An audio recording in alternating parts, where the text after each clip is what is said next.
വേഗം വരുന്ന യേശുക്രിസ്തുവിൻ്റെ നാമത്തിൽ എൻ്റെ സ്നേഹവന്ദനത്തെ ഞാൻ അറിയിക്കുന്നു.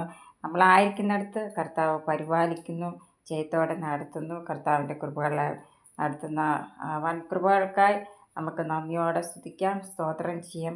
കർത്താവിൻ്റെ കരങ്ങളിൽ നാം ഓരോരുത്തരും സുരക്ഷിതരാണ്. മനുഷ്യൻ്റെ കരങ്ങളിൽ സുരക്ഷിതരല്ല, എന്നാൽ കർത്താവിൻ്റെ കരത്തിൽ നമ്മൾ സുരക്ഷിതരാണ്.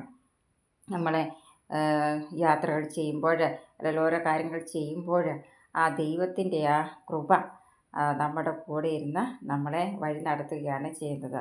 അപ്പോൾ നമ്മൾ രാവിലെ എണീറ്റ് ബൈബിൾ വായിക്കുകയും പ്രാർത്ഥിക്കുകയും ആരാധിക്കുകയും ഒക്കെ ചെയ്തതിന് ശേഷം അന്നത്തെ ദിവസത്തെ നമുക്ക് ചെയ്യേണ്ടുന്ന കാര്യങ്ങളൊക്കെ ചെയ്ത് നോക്കിക്കേ, അതിന്മേൽ ദൈവം പ്രവർത്തിച്ച് നമുക്ക് മറുപടി നൽകി തരികയാണ് ചെയ്യുന്നത്. നമ്മുടെ സങ്കീർത്തനങ്ങളാൽ, സ്തുതികളാൽ, സ്തോത്രയാഗങ്ങൾ നമ്മൾക്ക് ദൈവത്തിന് അർപ്പിച്ച് വേണം നമ്മൾ ഓരോരുത്തരും ജീവിക്കാനായിട്ട്. നമ്മൾ വിളക്ക് നമ്മൾ അത് നല്ലതുപോലെ കത്തിയെങ്കിൽ മാത്രമേ അതിൽ നിന്ന് വെളിച്ചം നമുക്ക് കിട്ടത്തുള്ളൂ. എന്ന് പറഞ്ഞാൽ നമ്മൾ ഓരോരുത്തരും ജ്വലിച്ച് പ്രകാശിക്കുന്നവരായിത്തീരും. അതാണ് എസ്തേർ നല്ല ജ്വലിച്ച് പ്രകാശിക്കുന്നവളായിരുന്നു. എസ്തേറിൻ്റെ കൂടെ ആരുണ്ടായിരുന്നു? ഈ ദൈവം ഉണ്ടായിരുന്നു. അപ്പോൾ എസ്തേറിനെ കൊണ്ടുവന്ന് എത്തിക്കേണ്ടുന്ന സ്ഥാനത്ത് കർത്താപ്പച്ചൻ കൊണ്ടുവന്ന് എത്തിക്കുകയാണ് ചെയ്യുന്നത്. അതേപോലെ ദെബോരയ്ക്ക് ദൈവത്തിൻ്റെ കൃപ, ദെബോര ന്യായാധിപതിയായിരുന്നു. ദെബോരയ്ക്ക് ദൈവത്തിൻ്റെ കൃപ ഉണ്ടായിരുന്നവളാണ് ദെബോര. അതുപോലെ നമ്മൾക്ക് ഒരുപാട് സ്ത്രീകളെക്കുറിച്ച് നമ്മൾക്ക് ബൈബിളിനകത്തുനിന്ന് വായിക്കാനായിട്ട് സാധിക്കും. പ്രാർത്ഥനയുടെ കാര്യം പറയുകയാണെങ്കിൽ ഹന്നായെക്കുറിച്ച് നമുക്ക് പറയാം. അവളുടെ ഹൃദയമാണ് ദൈവസന്നിധിയിൽ പകർന്നത്. അപ്പോൾ അവളുടെ ആവശ്യം, അവൾക്കൊരാവശ്യം ഉണ്ടായിരുന്നു. ആ ആവശ്യം വെച്ച് അവൾ ദൈവസന്നിധി പറഞ്ഞുകൊണ്ടിരുന്നു. അപ്പോൾ നമുക്ക്, സ്ത്രീകളായ നമ്മൾക്ക് എന്തൊക്കെ ആവശ്യമുണ്ടോ അത് മനുഷ്യരോട് പറയാതെ നമ്മൾ ദൈവത്തോട് പറഞ്ഞ് അത് ജീവിക്കുക. അപ്പോൾ ദൈവത്തിന് നമുക്ക് തരേണ്ടതാണെങ്കിൽ തീർച്ചയായിട്ടും നമുക്ക് ദൈവം തമ്പുരാൻ തരും. ഒരു കുടുംബം എന്ന് പറഞ്ഞാൽ പിതാവും മാതാവും കുഞ്ഞുങ്ങളും ഒക്കെ ചേരുന്നതാണ് കുടുംബം. ഒരു കുടുംബത്തിൽ നമ്മൾ ചെല്ലുമ്പോൾ കുഞ്ഞുങ്ങളാണ് അവിടുത്തെ അനുഗ്രഹിക്കപ്പെട്ട കുഞ്ഞുങ്ങളാണ്.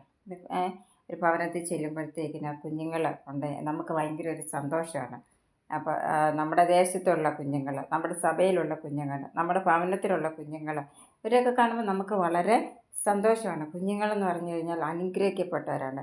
ദൈവത്തിൻ്റെ കൃപ അവരിൽ വ്യാപരിച്ച് കാണണം. അപ്പോൾ എല്ലാ കുഞ്ഞുങ്ങളും ബൈബിൾ വായിക്കുകയും പ്രാർത്ഥിക്കുകയും ആരാധിക്കുകയും ഒക്കെ ചെയ്തുമൊക്കെ നിങ്ങളുടെ വ്യക്തിപരമായ ജീവിതത്തിൽ വളരെ പ്രാധാന്യം ദൈവത്തിന് ഉണ്ടായിരിക്കും. കാരണം ദൈവത്തോട് നിങ്ങൾ പറ്റിച്ചേർന്ന് ജീവിക്കുക. നമ്മൾ കർത്താവിൻ്റെ വചനം വായിക്കുമ്പോൾ നോഹയൊക്കെ കർത്താവിനോട് പറ്റിച്ചേർന്ന് ജീവിച്ചവരാണ്. അപ്പോൾ അവർക്ക് ദൈവത്തിൻ്റെ കൃപ ലഭിച്ചു.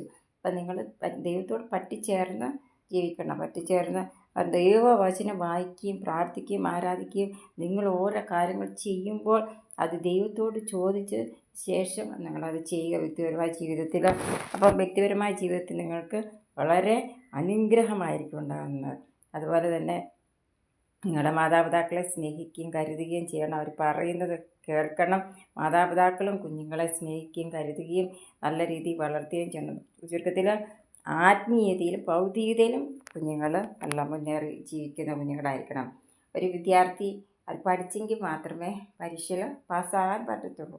പഠിക്കാത്ത ഒരു കുഞ്ഞ് ഒരിക്കലും പാസ്സാകത്തില്ല. അങ്ങനെയാണ്. അപ്പം നമ്മൾ എന്തോറും വായിച്ച് മനസ്സിലാക്കേണ്ടുന്നൊരു കാര്യമാണ് കർത്താവിൻ്റെ വചനം. ഈ കർത്താവിൻ്റെ വചനം വായിച്ചെങ്കിൽ മാത്രമേ അതിൽ എന്താണുള്ളതെന്ന് നമുക്ക് മനസ്സിലാക്കാൻ സാധിക്കത്തുള്ളൂ. ഈ പറയുന്ന ഞാനും എന്നും ബൈബിൾ വായിക്കുകയും പ്രാർത്ഥിക്കുകയും ആരാധിക്കുകയും ചെയ്യണം. നമ്മൾ വെളിയിലോട്ട് ഇറങ്ങുമ്പോൾ നമ്മുടെ കർത്താവിനെക്കുറിച്ച് പറയണം. അതൊക്കെ വലിയൊരു അനുഗ്രഹമാണ്. പാടുന്നതും പ്രാർത്ഥിക്കുന്നതും ആരാധിക്കുന്നതും ദൈവവചനം വായിക്കുന്നതും ഒക്കെ വളരെ അനുഗ്രഹമാണ്.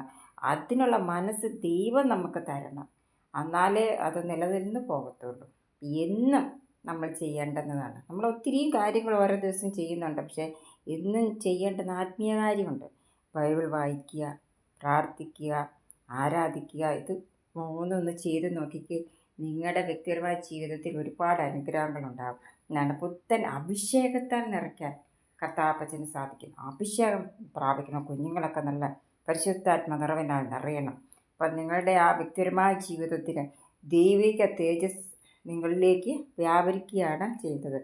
ഇത് മൺകൂടാരമാണ്. ഇതിലേക്ക് ദൈവിക തേജസ്സിനെ നൽകി തരുവാൻ കർത്താവ് അപ്പച്ചന് സാധിക്കും. ഈ കർത്താവിൽ ആശ്രയിച്ച് യാത്ര ചെയ്യുക. കർത്താവ് നിങ്ങളായിരിക്കുന്നിടത്ത് കർത്താവ് പരിപാലിക്കട്ടെ, ജയത്തോടെ നടത്തട്ടെ. എന്നെ ഓർത്ത് എല്ലാവരും പ്രാർത്ഥിക്കുക. God bless you.